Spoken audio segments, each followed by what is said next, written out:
So, welcome to the Mama podcast, Siân. Thank you so much for joining us.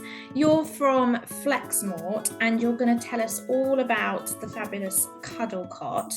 But firstly, introduce yourself to everybody and let us know how you've become to work for CuddleCot. Yeah, thank you for having me. It's lovely for you to invite me to speak. It's quite a long story, so I'll try not to drag it on too long. But it goes back to my career started as I've been a midwife since leaving university. I was 21 when I qualified, so I was quite young really, and that was in 2006. Did a couple of years in Liverpool post qualifying, and then moved to London. Bit of a life change. And decided to try something totally different. So I went to work at the Portland Hospital for a few years and just see how private care worked, which was something that was new to me in the Northwest. Lots of interesting life lessons, and it was a huge eye-opener for me, and I loved it. But I was keen to get back into the NHS and progress my career that way. And so in 2011, I moved to Essex and started to work at Basildon Hospital. I was a core labour ward midwife for a number of years.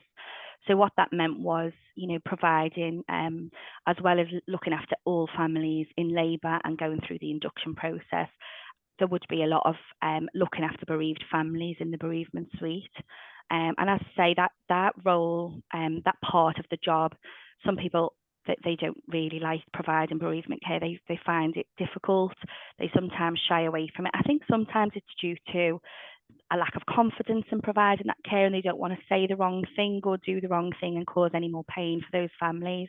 But for me, I learned so much in that time around bereavement care and what it is that families need, and also what's lacking, which was really frustrating. There's a personal link for me in bereavement. Sadly, my mum had a stillbirth when I was 8. So for me, the word stillbirth and what that means in a family setting was prevalent through my childhood, and we spoke about baby loss. And from then on, I think that's where the seed was planted. And I think that was the reason, and he was the reason that I went to be a midwife in the first place, leaving school. I was just sort of gunning for that midwifery place at university. And I always knew, I think further down the line, after I'd moved around the maternity unit and got my skills in every area, that I would love to specialise in bereavement. And then naturally the time came in 2021 when the job went out for somebody to come and work in the bereavement team as a bereavement lead. So I applied and was really lucky that I got it. And that gave me that, it just gave me that oversight of what the bereavement care was overall in the trust I was working at, and where the gaps in care were. And a lot of it was based on the feedback from the families from previous years. There was a lot of analysing where we could do better, and using the national model, so the National Bereavement Care Pathway, as that framework for all of the changes that were implemented in that year. And we were really lucky. There was myself and a colleague of mine, and we were awarded the Royal College of Midwives Award in 2021 for excellence in bereavement care. And the reason for that award really was just because of the vast number of changes and improvements that had gone into the service. A lot of blood, sweat and tears, I can tell you, but it was worth it all. But as I say, the biggest reward really was hearing the feedback from the families. We do lots of, informally, we were gaining their insight at sort of well into the process of their bereavement. So a couple of months down the line, we would try to gain their opinions on where they felt the care was good, what we could do better, what they felt they needed that wasn't necessarily there, and then we would shape the service based on that feedback. And I think that just led us down the right path, because I always think it's the voice of the bereaved parents and the family, the further extended family, that we should be focusing everything towards. So that's what we did. And then I left Basildon. So that naturally came to an end. It was actually only a seconded post, sadly. So that came to an end after 12 months, and I really missed it. I loved it, and I got a lot from it. So then another post came up in a similar, another trust in Essex, about an hour away. And I knew that their trust needed a lot of TLC as regards bereavement care as well. So never shy of a challenge. I thought, let's go for it and do it. So Yeah, I did that for a year, and then it was such a long way away and there was a lot going on. My father-in-law sadly wasn't very well, so I needed to be at home for my own children a little bit more, and it was just a natural progression to move back closer to home. And I just had to take what like bank work, which is sort of just I was able to pick my shifts around my husband's shifts, just for my own childcare. So life events just meant that I had to step away for a little bit, but really, really missed it. I think the thing with the NHS is obviously at the moment it's under huge pressures. There's a huge lack of resources and staff and money, which is really sad. And it's very difficult to see the effects that has on the patients and on the families. And it was really obvious, I think, during my last post there, that things I would want to introduce or things that I knew families needed, it wasn't always, it wasn't possible. And that's really frustrating and really hard because your heart is so invested in this service, and you know what these families need. They're telling you it each day, and each family needs the same type of thing, but we aren't always able to provide it in the NHS, and that's really difficult.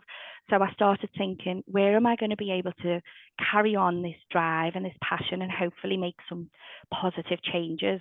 And I think it's going to need to be outside of the NHS. So that was in my head for some time, but I just didn't know where. I looked at charity work and that sort of thing. And then CuddleCot put a post out asking for a bereavement or a midwife with an interest in, I think, an experience of bereavement care was how it was worded. And they, it was initially put out as like an ad hoc, to do some ad hoc work with them. And I applied, and then we had a phone call, and it came about during that time interval that had passed. They were actually putting a post out, a permanent post, full time, and they wanted somebody with a clinical background, and a lot of the boxes. I ticked their boxes, but they definitely ticked mine. So it just seemed like it was meant to be. And it still does feel like that to me. I feel really lucky because I'm in such a supportive environment with an incredible team behind me who are really supportive of all the ideas I have and all the changes I want to make. And he gives me, that is my manager, gives me the flexibility and the push to just run with it. And it's really lovely. So yeah, I'm really, really, lucky to be working for Flexmort.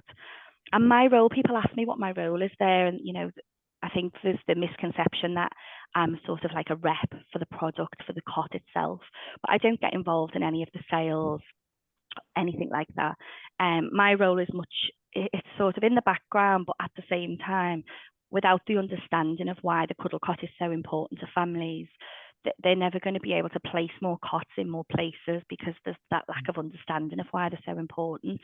So I suppose my role is really to raise a lot of awareness of pregnancy and infant loss and the various types of loss, rather than people, just focus on, say, stillbirth and miscarriage. There's all the other side of things. And it's driving that change and influencing positive changes going forward as regards the care that bereaved families receive. Sorry, Marissa. Sorry, just to cut in, I was just going to say, I think people like you are so special. And before we get into like the details of CuddleCot, I'd be interested, like, you look after so many people and you've had such an impact on a lot of people's lives in an experience that makes all the difference to them in the moment. How do you kind of look after yourself? It's really hard because a lot of people do ask me that. And sometimes I'm not looking after myself as much as I should be. And I've definitely felt that in the past, because I think naturally in a job like that, it's hard not to take on, the emotion of the family and the heartbreak. It's not like a job you can turn off from. So I drive home and I'm thinking about the families that I've cared for that day. I'm thinking about the events that have gone on. And I'm lucky in a way that I come home, I've got a really supportive family. My children take my mind off everything because I'm busy with them. My friends, I've got a great group of close friends, and actually they're all midwives themselves. So I know I can say anything to them and they understand, they get it, and they're not going to shy away from those conversations. They just let me speak. And just simple things like spending time with family and friends, going for walks, going out, having a dance. You know, I like to get dressed up now and again and go out. I think that's the Liverpool girl in me. But you know, stuff like that keeps me healthy, and just trying to get that work-life balance is really important. And as I say, I know in the past the scales have tipped sometimes, but I've been quick to recognize that. I do have like clinical supervision where I speak to somebody regularly to offload, and I think that's important, because just the act of talking things through with someone else is nice. Yeah. And how old are the kids? They're 8 and 11 now, 2 little girls. 8 and 11. Yes. What does your mum say? What does she think about the fact that you've gone into this line of work and you're caring for other families, and that you're making such a difference and making such change to improve bereavement care? Because I would imagine it must have come a long way from when she had your stillborn brother. Yeah. And does that bring back any memories for you? What do you remember of that time? I think it's, you know, definitely at that time, I've got very, very clear memories of when we lost him. And I just remember there being a lack of support generally. I mean, I know that I was still 8, so my mum and dad, my sister was 5, they did shelter us from lots, because obviously they wanted to protect us. But at the same time, you can't hide that in a family. You know, we knew he was coming. It was later on in pregnancy. Things were ready and stuff like that. And she, you know, I remember having a memory box. Well, she's still got a memory box, but she doesn't open it as much anymore. But I know that where that is, if I went to find it now, it would probably still be in the same place. So I knew that there was a memory box created. But even simple things like we had one Polaroid photograph of him. That's it. You know, now you look at the beautiful images that charities like Remember My Baby give these parents as a gift. And it's sad in a way that they never had that, and that there was more. But that was how it was. It was, you know, it was 1992. It was a long time ago. Things have changed. They didn't get to spend a lot of time with him. They were advised to say goodbye after, you know, 4 to 6 hours of being with him. So I don't even think they'd managed to have any time to come to terms with what had happened. And she'll openly say she was just so naive going into that pregnancy. She'd had 2 healthy pregnancies before, me and my sister, normal deliveries. Well, I was a cesarean, but as in she had no complications. She had, you know, healthy pregnancies, healthy deliveries. And she just went into her 3rd pregnancy thinking it would be the same. And then it came as a huge shock. You know, it was the community midwife had come to listen in at home and couldn't find a fetal heart. And it just was that cascade of things from there that just fall apart. There was absolutely no support from my dad, none. So he was the one trying to support her. He had a very pressurized job. He worked shifts. He was a police officer. He didn't have any time off, I don't think. He was the one that went to the school to talk to our head teacher to say if we were upset or there was anything wrong, this is what had gone on. And even thinking now, that physical process of having to do that must have been so hard for him. And that now it does fill me with, it's so comforting now to see that there's more support for dads. That's huge. I feel that's massive, because that definitely lacked with him. You know, it's lovely to see that there's football teams out there now. He would have loved that because he's a big football fan. I think that would have been something he would have been drawn to. There's more support and recognition on sibling loss.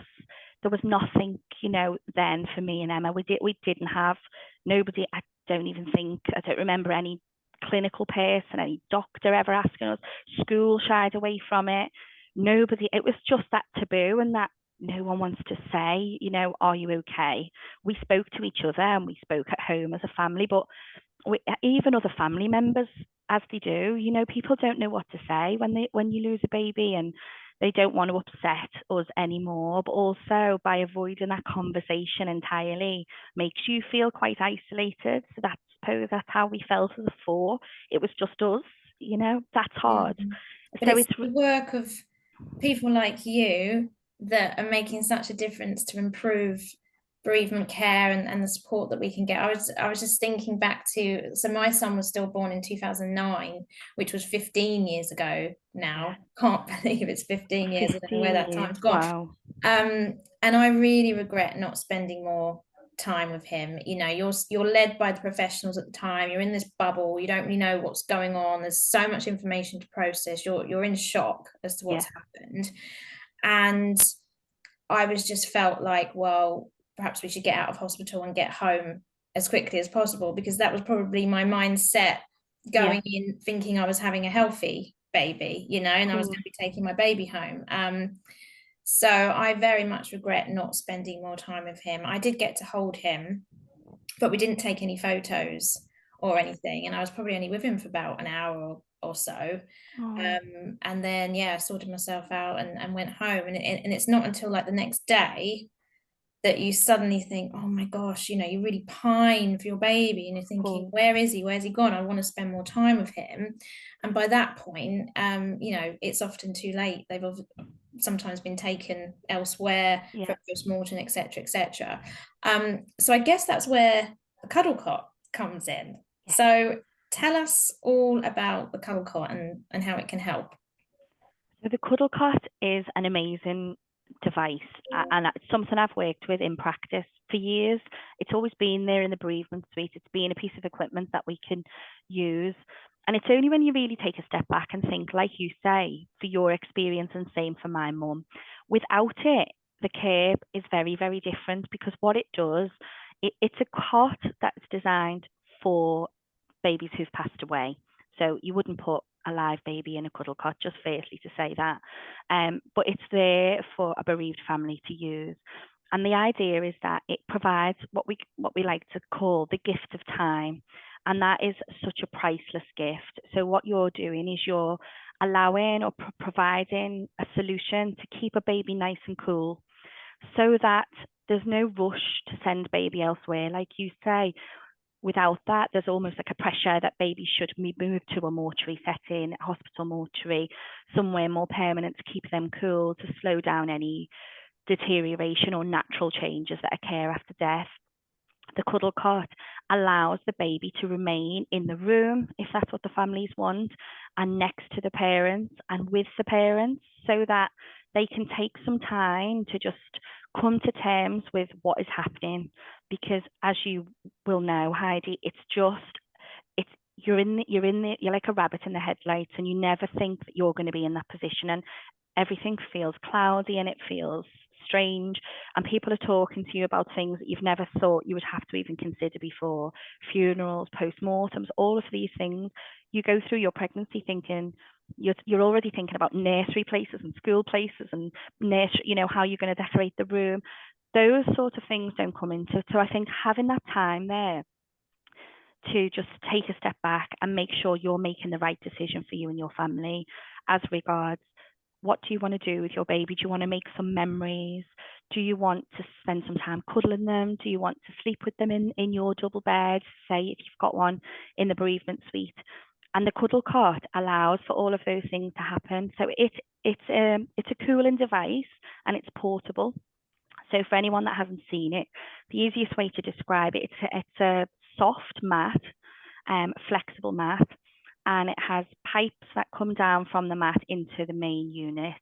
And what that unit does is you fill it with water, and it pumps the cold water into the mat, and that circulates the water around this mat. The mat's very soft, and then your baby would lie on top of that mat. So baby is being kept at an optimum cool temperature. So they're never going to get too cold, so that you won't have any of the effects that can happen with sometimes with other CuddleCots. They get very, very, other cold cots, they get very, very cold if they're left on for a prolonged period of time.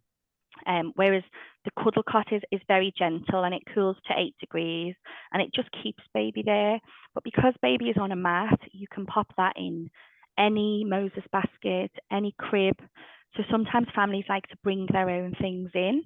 So if they have prepared a nursery at home, or they've got a Moses basket ready, for them it's really important that they would bring their own one, and that's theirs for their baby, and they'd bought that together, and that's really special in itself, using their own things, so that the CuddleCot can go inside their own Moses basket. if they want to spend a lot of time cuddling their baby, then you can swaddle baby up whilst baby is lying on the mat. So you can sort of get like a big blanket around, swaddle baby nice and securely with the mat underneath. And that allows them to cuddle baby for as long as they want. There's no time pressure to pop baby back into a cot or to move baby in any way.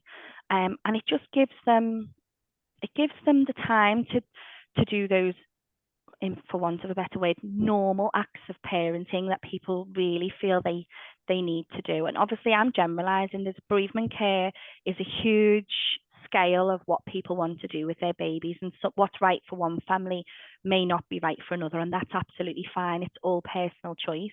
But for me, as a bereavement midwife, I always feel it's important to offer everything so they know they have all these options, because like you say, you're so led by your clinicians and the people looking after you, because for you, that's the first time you've ever been in that situation, and you've not thought, or you're not aware, because we don't always talk about all of these things that you can do with your baby. But for us, we have been in that situation with other families before. So we try to gently guide you, and offer these memory making opportunities. And then you tell us what feels right for you and your family. And we can support you in making those memories. So the cot just allows for all of that time. Plus, sometimes mums may not have had a vaginal delivery. They might have had an emergency cesarean section. They might be under the influence of medication or anaesthetic. And sometimes their families aren't in the same place. They might want their mum or their sister or somebody to come and see and meet their baby. For me, like, they would live hours away. They'd need that time to come here and spend time with the baby, and that's really important for some families. So again, it allows that time without any pressure. I think that's it, isn't it? Because like you said, and for you, Heidi, as well, just kind of like, it's cloudy, you haven't thought about this scenario. So just to be allowed to take time and there not be a rush, and for to make a decision must just make the world of difference. Is it something that's been around for a long time? Oh, you're going to ask me what year it was first made? No, not specifics. I won't put you on the spot. Yeah, it has been around for a long time. I mean, from my experience working clinically, it's been around for at least 10 years, maybe slightly longer than that. But people aren't aware that it's a thing. You only become aware of it normally when you're in that situation, and then it's sort of presented to you, and you don't really know what a cold cot is or a CuddleCot, and people, we have to be making sure that healthcare professionals are just introducing it in a gentle, sensitive way, and explaining that this is the purpose, this is why we do this. And for some people, they will have their baby next to them for 2 hours, 4 hours, and for others, it might be 4 days, 7 days. It's very, very different, and we're led by the families and what they want, and we will always take their lead on things. So we respect all of their decisions, but as long as they know it's there as an option, then that's the most important thing. Yeah. I think it would have made such a difference for me, because it definitely would have given me so much more time, and then I could have processed the options of dressing him myself and maybe giving him a bath or different things like that I never even considered afterwards. We didn't take any photos because at the time we felt that would be a bit strange. Yeah. And yet the next day I rang the hospital straight away and I was like, was there any chance that anyone took at any point, because I'm desperate to see him, and thankfully they actually did, and they kept it for me on record, which was amazing. And talking about doing normal things, just like holding baby, etc. I remember when he was delivered, I delivered him naturally. He was breech actually, but the midwife, she swaddled him up in the blanket and she was just rocking him side to side, just like a normal birth. And I have to take a breath. And that was just so special to me. It was just such a special moment. So I think having that cot, we could have obviously done a lot more with him. How easy is it to use, and is it noisy? Do the parents get on and use it, or do the midwives usually come in and set it up? So normally it's the midwives that will set it up, and it's quite easy to set up. It's just, there's a bit of a knack, but you know, we provide training to staff, and we do cascade training with various maternity units so that people sort of can train other midwives who might be new to the department or newly qualified. And we have lots of we have quick start guides on the website, which are really accessible for staff and families if they need it. So you can just jump on there and you can see straight away. We are hoping to do some videos. We can get some videos so you can actually watch somebody set it up. But it's very easy. It's almost just connecting the mat to the pipes and connecting the pipes to the unit and putting some water in. You do add a couple of drops of what's called biocide into the water. That just prevents any algae or bacteria forming inside there. So that keeps the unit nice and clean and keeps it working really well. But other than that, I mean, the other thing that we haven't yet spoke about is that the CuddleCot is ideal for families who want to take their baby home. And that act of taking your baby home isn't always something that's offered as often as it should be. Nationally, through Embrace, we should, as midwives, we should be offering it to every family. But we know that doesn't always happen the way it should.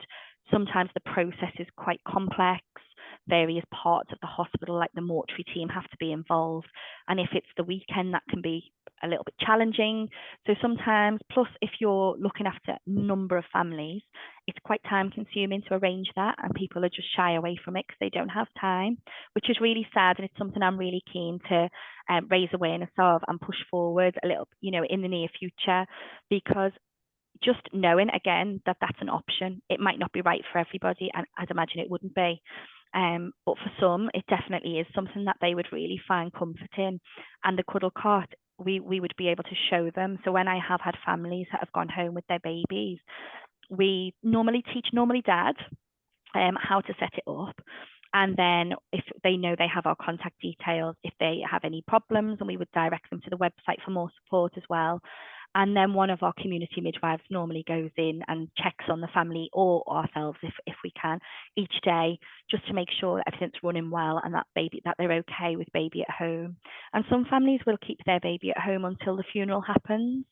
So there's lots of various options that it's quite a grey area. So you don't have to follow this strict regime of baby goes to the mortuary, baby's collected by the funeral directors, and that happens.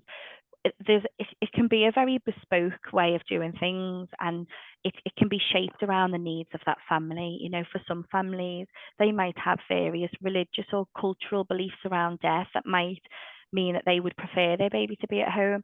A family I had who took their baby home, they just wanted baby to be in the nursery that they both jointly spend so much time, love and effort making look beautiful. And they just wanted them to sleep in their cot just for one night, but for them that meant so much. So it facilitates that. You know, the CuddleCot can go home, it's flexible, it can go in their Moses basket, it's easily cleaned. And we do have a great servicing department as well. So if ever there's any issues, then they can be contacted. The midwives at the hospitals know if they need the mats replacing or there's anything goes wrong, they can contact the spares. There's a spares shop on the website they can buy, or they can contact the servicing team. Often if there's any little errors that go on with the cot, it's sometimes just a little bit of air's got in, and there's just a very simple way of sort of pushing the air back out, so it doesn't ever need to leave the hospital and go back. But if there is anything goes wrong and it needs replacing or fixing, then they can send it back to our head office in Gloucester, and it will be shipped straight back to them. So yeah, it's not noisy. No, there's a little fan that goes on, but it's only similar to if you were to leave a little computer running and you can hear the fan gently in the background. So there's no loud buzz or anything like that. It's almost that you wouldn't even acknowledge that noise was there, to be honest. Oh, good. And do all hospitals have them? Most hospitals in the UK have them. The things that we've found, like since I've come on and the team's expanded, we're looking at how we are making sure that they've got cots, but not that they've just got them, but that they're actually working well and that they're able to be offered to families. Because really, we know that throughout the years, there's been lots of cots that have been donated by various people or families or organisations. They've gone into a hospital, but then that's sort of where the book has stopped. We haven't always kept contact with those people. And often as a bereavement midwife, you know that the people change in that role quite frequently. So it's actually quite challenging to keep contact with all of these hospitals. But it's definitely something that we're trying to focus on, because we just want to know that not only have they got them, but they're in good working order, and they don't need any repair, they don't need anything extra, and they don't need any more.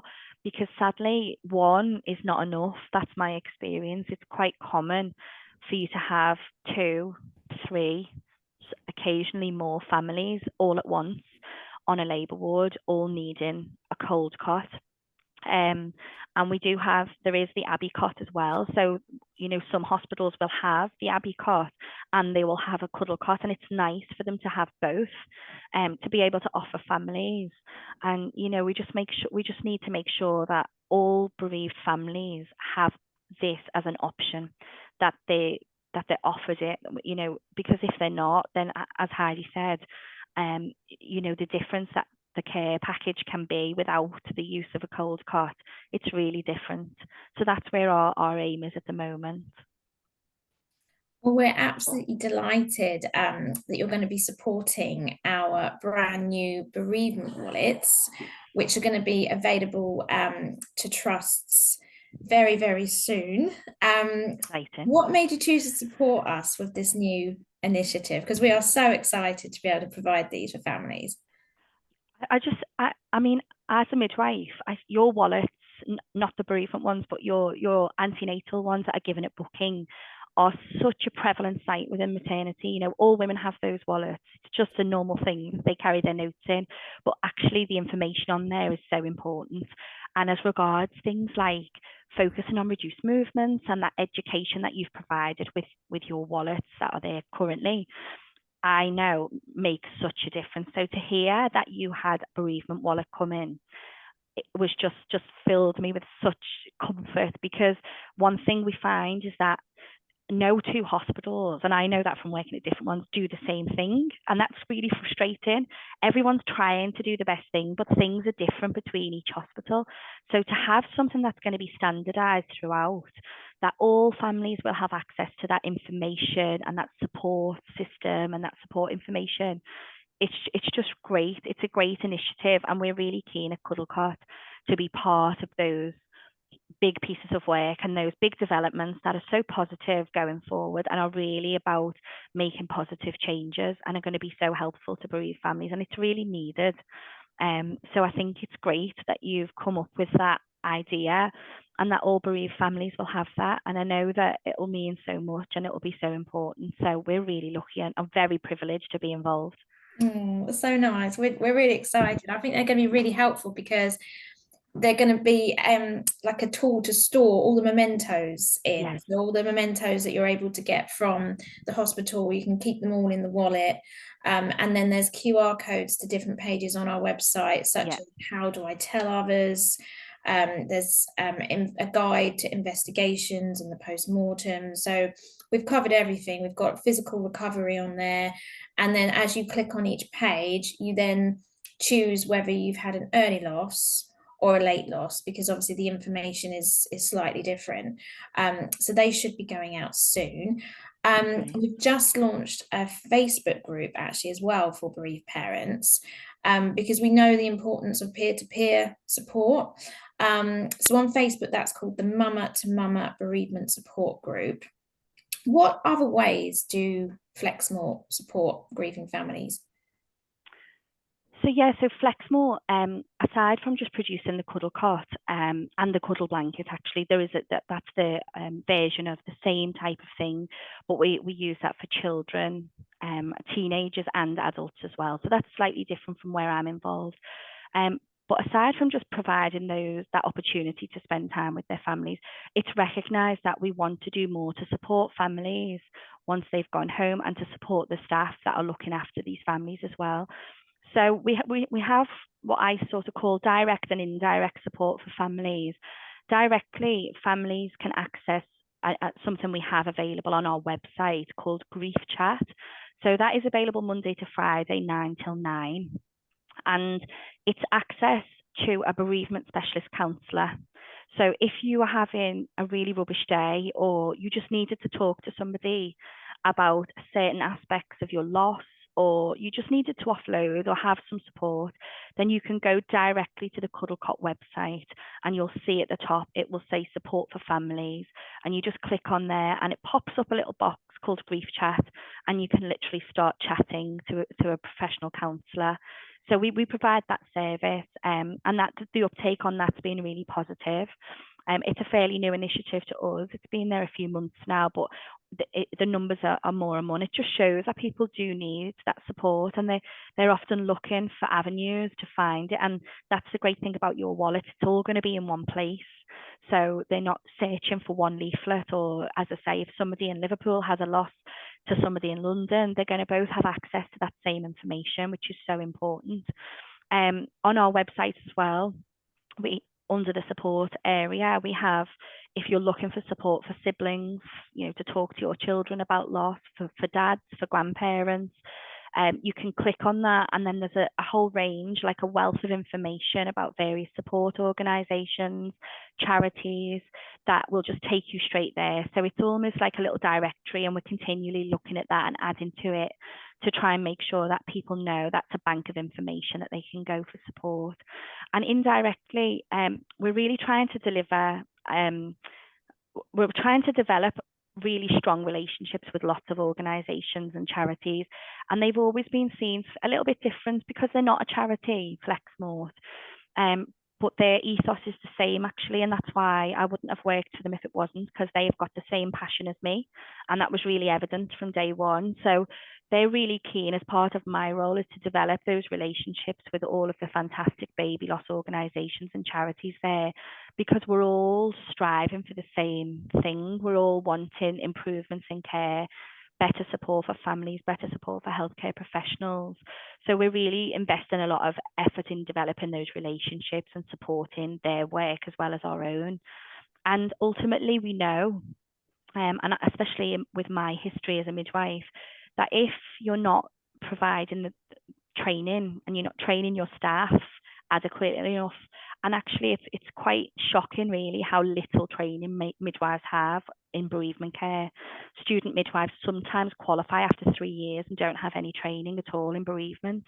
Then they might enter the labour ward environment. It's a really busy day and you're really short-staffed, and they're thrown into a bereavement room, and they are petrified. They're petrified of saying the wrong thing. They're petrified of doing the wrong thing. They don't know the legal aspects. They're not aware of, and they just frightened. They want to provide excellent care, but they just don't know how, and they haven't been armed with the knowledge or the skills to do so, and that's a real fault of the system, I think.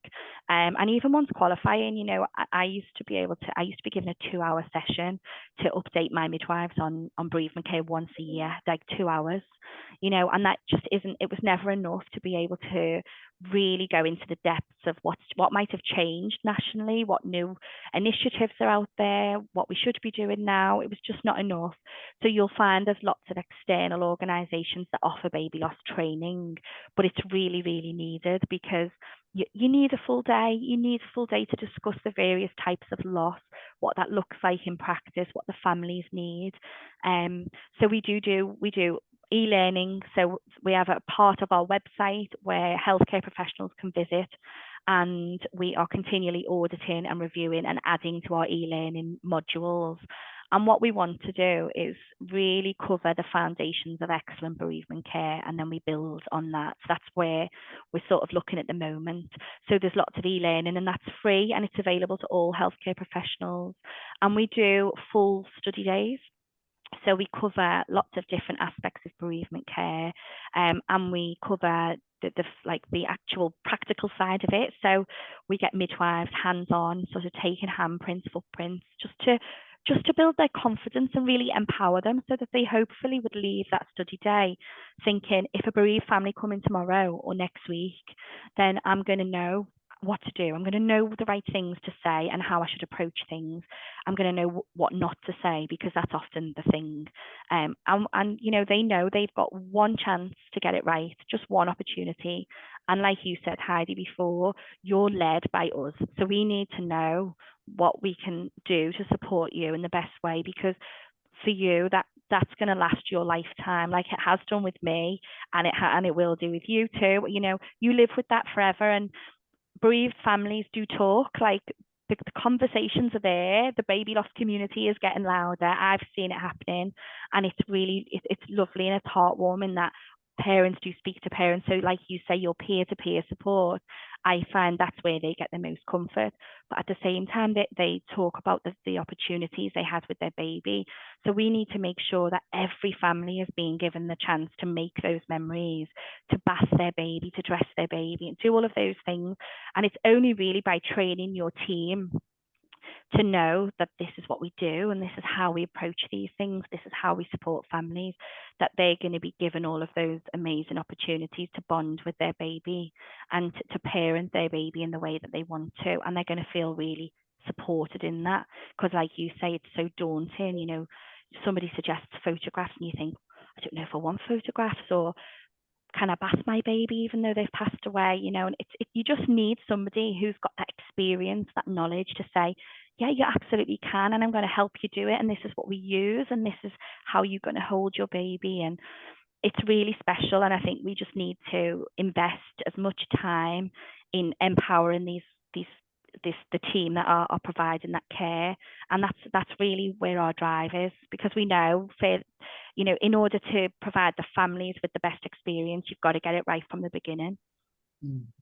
Thank you so much. So this has been like truly inspirational to hear all about you and the work that you've done in the past as a bereavement midwife, and now, you know, at the CuddleCot. Thank you so much. And thank you. You know, Heidi as well, looking forward to the bereavement wallets coming out too. You've made a massive impact with the existing wallets, so much so one of our previous guests was like, I don't think she got given it on her first appointment. She was like, where's my wallet? Where's my wallet? Like, like waiting. So, you know, I've got no doubt these are going to have the same level of impact at a time where it really matters. Just one last question for you. Yeah. How can hospitals and people get in touch with you? So they can get in touch with us via our website. We have a contact us section. So there's numbers and address and everything on there, email addresses. People can email me directly, and I will share my email address with Heidi, so maybe you can put it up there that way. And also we're on all the social media channels. So we've got an Instagram, LinkedIn and Facebook. And I know our marketing team get lots of messages from families, sort of direct messaging, sometimes just to discuss their care or their experiences. And again, that's a great way of just talking things through. But also if they want to donate a cot, then they can go directly through us, or we work with an incredible charity, a baby loss charity called For Lewis. So they are based in the northeast, but they provide memory boxes to all hospitals in the UK, most hospitals in the UK, these beautiful memory boxes, and they do amazing work supporting bereavement midwives, supporting families. So we have a real close relationship with For Lewis. They fund some of our training sessions, and a lot of our families who want to donate a cot, they go through Bob and the team at For Lewis, and then they organise it that way. So it's sort of done through the charity. And because often what you find is it's families that have used a CuddleCot and really recognise the difference that made to them and their experience, and then they want to give back, because that's what you tend to see. Bereaved families want to do something to make it better for bereaved families who are coming in the future. And sadly, we know that there's going to be more and more bereaved families, that baby loss is going to be there. We're doing everything we can to reduce the number of stillbirths and reduce the number of babies that die, and focusing on, like you said, the wallet, Heidi, with the reduced movements, raising awareness of that, and education around, you know, seeking help and support if you feel that there's any changes to your baby's movements is a huge thing, really. So yeah, I think it's they can contact us in all those different ways, and that's where it comes from. Well, thank you so much, Siân, for joining us. It's been absolutely fascinating. Thank you for having me. No doubt we will continue to work together into the future. I hope so, and I really look forward to it. And thank you so much for allowing me to talk about the CuddleCot and the difference that it makes. And if anyone has any questions at all, you know, just feel free to contact us, and we'll go through all that information. Fabulous. Thank you so much. Thank you.